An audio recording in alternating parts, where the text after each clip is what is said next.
मोदी जी ने 3 कृषि बिल वापसी लेने की घोषणा की और यह घोषणा के साथ ही पूरे देश का विपक्ष मोदी जी का मजाक उड़ाने लग गया और कहा कि देखिए विपक्ष ने और किसानों ने आखिरकार मोदी जी को झुका ही दिया। लेकिन मोदी जी के जानने वालों का कहना यह है कि मोदी जी जब कोई फैसला कर लेते हैं तो वो कभी भी अपने फैसलों पर वापसी नहीं करते, इस तरह से कभी झुकते नहीं हैं। आखिरकार ये जो फैसला लिया गया है ये इतिहास है कि मोदी जी के जीवन में ऐसा भी पल है कि उन्होंने जो फैसले किए उस पर वो वापसी करते हुए और क्षमा मांग रहे हैं। आखिरकार मामला क्या है? तो आपको ध्यान होगा मोदी जी का जो उद्बोधन था जिसमें उन्होंने 3 कृषि बिल वापसी लेने की घोषणा की, उन्होंने उन कृषि बिल के बारे में वापसी करने के बारे में बोलते हुए कहा कि किसानों के फायदे के लिए इन 3 कृषि बिल को लाया गया था, लेकिन देश की सुरक्षा के लिए इनको वापस लिया जा रहा है। ये जो एक वाक्य है मोदी जी के द्वारा बोला गया कि देश की सुरक्षा के लिए इनको वापसी लिया जा रहा है, इसके बाद कुछ लोगों ने यह जानने की कोशिश की कि आखिरकार ऐसा देश के ऊपर क्या विपत्ति आ सकती है। तो आपको बताएं, अभी हाल ही में अमेरिका ने एक एडवाइजरी जारी की अपने नागरिकों के लिए और उन्होंने कहा उस एडवाइजरी में कि अमेरिकी नागरिकों को यह सलाह दी जाती है कि वो जम्मू कश्मीर में बॉर्डर एरिया में जाने से बचें क्योंकि युद्ध हो सकता है। यह घोषणा ऐसे समय में की गई है क्योंकि पाकिस्तान के अंदर तख्ता पलट की खबरें आ रही हैं। इमरान खान को किसी भी दिन पद से हटाया जा सकता है और सेना वहां कब्जा कर सकती है, और जब भी कभी सेना कब्जा करती है तो डायरेक्ट वो वहां आजाद होती है कुछ भी करने के लिए, और पाकिस्तान के पास और कुछ नहीं है सिवा भारत के ऊपर आक्रमण करने के, क्योंकि वहां सबसे ज्यादा मुद्दा यही रहता है। दूसरी तरफ हमने देखा है कि पिछले कुछ दिनों में चीन जिस तरह से लद्दाख एरिया में अपनी सेना को बढ़ा रहा है, जिस तरह से अरुणाचल प्रदेश बॉर्डर पर उसने अपनी सेना को जमावड़ा किया, इसी तरह अभी हाल ही में घटना का खुलासा हुआ कि भूटान के अंदर जहां भारत से लगती हुई सीमा है वहां भारत की सेना बाकायदा सुरक्षा करती है, वहां भी उसने घुसपैठ करने की कोशिश की है। इन सारे मामलों को देखते हुए दिल्ली के अंदर एक हाई लेवल मीटिंग हुई थी, उसमें कई देशों के एनएसए यहां जुटे थे, जिनमें एनएसए अजीत डोभाल जो हमारे देश के एनएसए हैं उन्होंने बाकायदा इन एनएसए की मीटिंग को लिया था, और इस मीटिंग में रूस के जो एनएसए आए थे और बाकी देशों के जो एनएसए आए थे उनके हवाले से ये जो जानकारी जुटी कि भारत के ऊपर पाकिस्तान की तरफ से कभी भी युद्ध किया जा सकता है, हमला हो सकता है, और इसलिए भारत को चाहिए कि वो अपने युद्ध के अंदर साथ साथ भारत के अंदर जो पाकिस्तान प्रस्त लोग हैं, जो चीन के एजेंट हैं, जिनको हम आस्तीन के सांप कह सकते हैं, ऐसे बहुत सारे लोग हैं जो भारत के अंदर गृह युद्ध भी छेड़ सकते हैं। जिस तरह से पिछले दिनों हमने देखा था कि महबूबा मुफ्ती का बयान आया और महबूबा मुफ्ती ने एक बयान दिया था कि धारा 370 यदि कश्मीर से हटाई तो कोई तिरंगा उठाने वाला नहीं बचेगा। इसी तरह ममता बनर्जी का एक बयान आया था सीएए के विरोध के दिनों में, उन्होंने कहा था कि यदि सीएए को इंप्लीमेंट किया गया जबरदस्ती तो देश में गृह युद्ध हो जाएगा। और उसी तरह के लोग आज की डेट में किसान आंदोलन के नाम पर ये पूरे देश में घूम रहे हैं,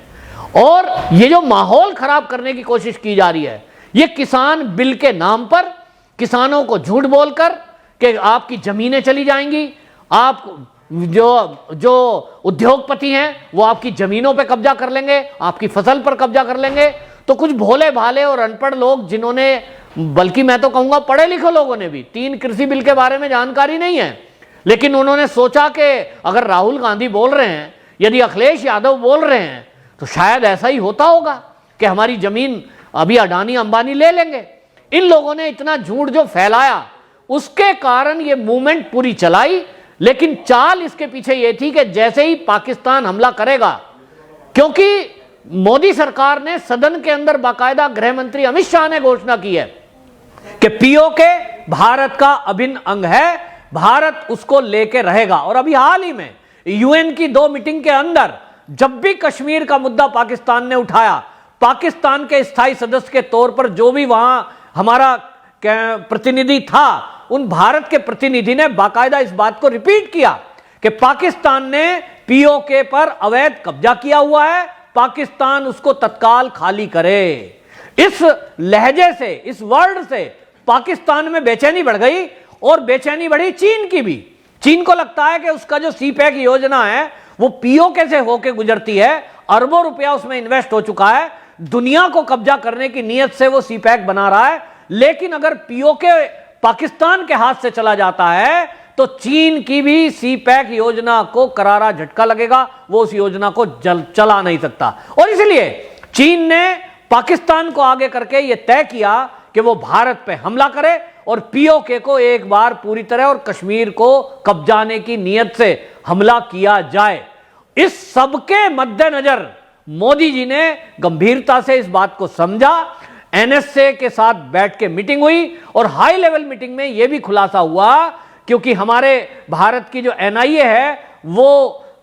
कनाडा में गई थी जांच के लिए इस खालिस्तानी मूवमेंट के द्वारा जो फंडिंग हुई, ये जो किसान आंदोलन की फंडिंग का मामला था, इसकी भी जांच के लिए। तो जो खुलासा हुआ है वो बहुत चौंकाने वाला था, और वो ये कि चीन के इशारे पर ही खालिस्तानी मूवमेंट को दोबारा चलाया जा रहा है, कुछ एनजीओ के जरिए ये पैसा दिया जा रहा है, और कई सारे ऐसे संगठन हैं जो यहां गृह युद्ध की स्थिति फिर से पैदा करना चाहते हैं। अगर पाकिस्तान या चीन कोई बॉर्डर पे हमला करते हैं, युद्ध करते हैं, तो ऐसे में ये कुछ संगठन हैं जो चीन और पाकिस्तान के इशारे पर अंदर भारत के अंदर भारत की आंतरिक सुरक्षा को खतरा हो सकते हैं। उसमें बब्बर खालसा इंटरनेशनल, खालिस्तान जिंदाबाद फोर्स, खालिस्तानी टाइगर्स फोर्स, और इस देश में फंडिंग करने वाले Canada, Britain, America, Australia, France और जर्मनी, ऐसे देशों के जो कुछ लोग हैं इस मूवमेंट को चलाने के लिए वो जुड़े हुए हैं। और इस सब खुलासे के बाद जब ये जानकारी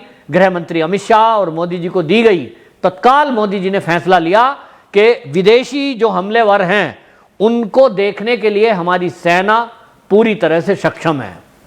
जो साजो सामान हमारी सेना को चाहिए वो मोदी सरकार ने लाके दिए हैं, चाहे वो राफेल हो, चाहे वो S-400 आ रहा है, चाहे वो हमारे पास मिसाइल हैं, एक से एक अत्याधुनिक राइफलें हैं, वो सारा साजो सामान सेना के लिए जुटाया गया जो एक देश को विजय करने के लिए और देश की सुरक्षा की मजबूती के लिए आवश्यक है। हमने देखा बॉर्डर एरिया में जिस तरह से सड़कों का निर्माण हुआ है, जिस तरह से रेल मार्ग को प्रस्तुत किया गया कश्मीर तक पहुंच के लिए, ये सब मोदी सरकार ने देश की सुरक्षा को ध्यान में रखते हुए किया। लेकिन अब जब देश एक युद्ध के मोड़ पर खड़ा है, आज की डेट में जब इंटेलिजेंस इनपुट ऐसी मिल रही हैं कि चीन और पाकिस्तान मिलकर 2 मोर्चों पर युद्ध कर सकते हैं, और तीसरा मोर्चा देश के अंदर बैठे हुए गद्दार हैं, वो जो सीए के वक्त में हमने सड़कों पे देखे थे, वो जो किसान आंदोलन के फर्जीवाड़े के समय हमने सड़कों पर देखे, जिन्होंने हाथों में तलवारें और भाले लहराए, ऐसे लोग 3 मोर्चों पे भारत को जूझना पड़ सकता है। और इसीलिए पिछले दिनों जो हमारे सेना के प्रमुख हैं नरवणे जी, उनका बयान भी आया था कि भारत की सेना 3 मोर्चों पर युद्ध लड़ने के लिए तैयार है। लेकिन मोदी सरकार की योजना यह है कि सेना को बॉर्डर एरिया में पाकिस्तान और चीन को छक्के छुड़ाने के लिए छोड़ दिया जाए, तो भारत की अंदरूनी सुरक्षा को मजबूत करने के लिए जो भी इस टाइप के गद्दार हैं उनसे निपटने के लिए, भारत की आंतरिक व्यवस्था को मजबूत करने के लिए किसी को भी वो अवसर ना दिया जाए जिसमें एक अवसर था किसान आंदोलन। क्योंकि ये जो किसान आंदोलन के नाम पर झूठ बोलकर गांव-गांव में किसानों को भड़काने का काम कर रहे थे, ऐसे लोगों को एक्सपोज करना जरूरी था और इस आंदोलन को खत्म करना बड़ा जरूरी था। क्योंकि अगर दिल्ली की सड़कों पर या देश की सड़कों पर इस तरह से कोई आंदोलनकारी बैठे रहेंगे जिनके इरादे ये हैं कि वो पुलिस से उलझें, जनता से उलझें, कत्लेआम मचाएं, तो ऐसे में मोदी सरकार ने, मोदी जी ने ये जो फैसला लिया है, ये देश की सुरक्षा के लिए बहुत जरूरी था। और आपको ये भी बताऊं कि इसके साथ साथ देश की सुरक्षा में जो आड़े आ रहे हैं, अभी आपने देखा कि महबूबा मुफ्ती को नजरबंद किया गया है। इस तरह से आने वाले दिनों में अगर कोई नेता, चाहे वो किसान नेता हो चाहे वो कोई भी हो, ये सरकार ने तय किया है कि देश की सुरक्षा से यदि कोई नेता खिलवाड़ करने की कोशिश करेगा तो उसका हाल वही होगा जो महबूबा मुफ्ती का है, या उससे भी अधिक उसको सरकार सख्ती से उससे निपटेगी। बहरहाल जो लोग मोदी को कमजोर सोच रहे हैं, मोदी जी को यह सोच रहे हैं कि उन्होंने अपना किया हुआ फैसला वापस लिया है और ये कोई झुकाने में उनको कामयाब हो गया है, भारत की सुरक्षा के लिए झुके हैं और भारत के लिए, भारत माता की रक्षा के लिए किसी को यदि कोई कड़े से कड़ा कदम भी उठाना पड़ेगा, उसमें से एक मोदी जी होंगे। वंदे मातरम।